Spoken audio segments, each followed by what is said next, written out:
Alright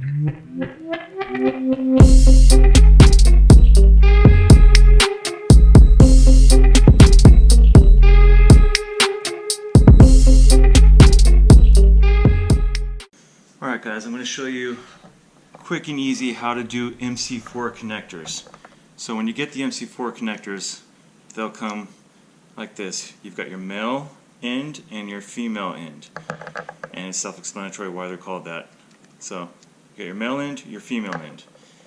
Now, when you're doing this, the female end adapter takes the insert that's the male, and the male end takes the insert that is female, and it's the same principle. So you've got male and female.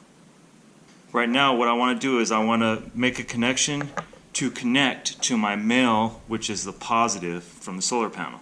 So the solar panel end will look like this. It's got a male termination. The male termination needs the female, and so since I want to connect a line from my positive on my solar panel, then I need a female end to plug into it, and the other end of the cable would end up being the male end again if you're not directly terminating it. So with that said, here's how you work it together. So first, I'm using 10 gauge wire, and it's about, you can look at it, but it's about 3/4 of an inch or so, maybe just under, just over, depending on a couple of things, but you're about 3/4 of an inch. And what you'll do is you'll strip your wire, and I actually have a better pair of wire strippers, but since they're not handy right now, this will do the job. You just don't want to cut your copper, but as long as you can do it without cutting your copper, alright. So I took a little extra time so I didn't cut my copper, and I'm going to go ahead and pull the protective coating off, nice and easy. Alright, so now I've got my end. So what you'll do is you need to have a set of crimpers. If you don't have a set of crimpers, there's a good chance that your crimp's not going to hold and your wires can unplug. You're going to line up, this is 10 gauge, so I've got 14, 12, and 10 gauge. I'm going to go ahead and line it up with my 10 gauge. And you line it up so it's facing upward.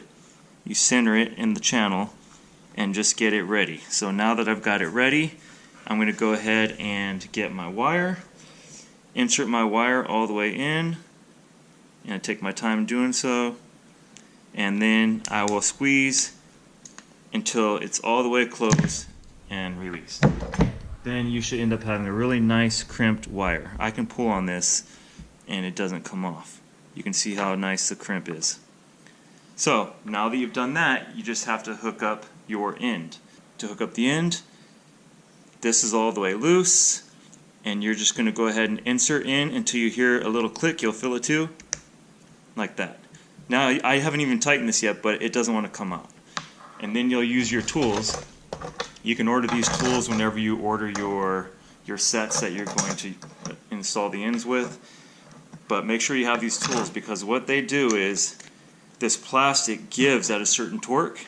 That way you don't over tighten this or not tighten it enough. So doing it by hand, you don't know exactly how tight to go, but if you use this tool, it'll get you right where you want to be. So now all I got to do is spin it until I get the click, and I'm almost there, and that's it.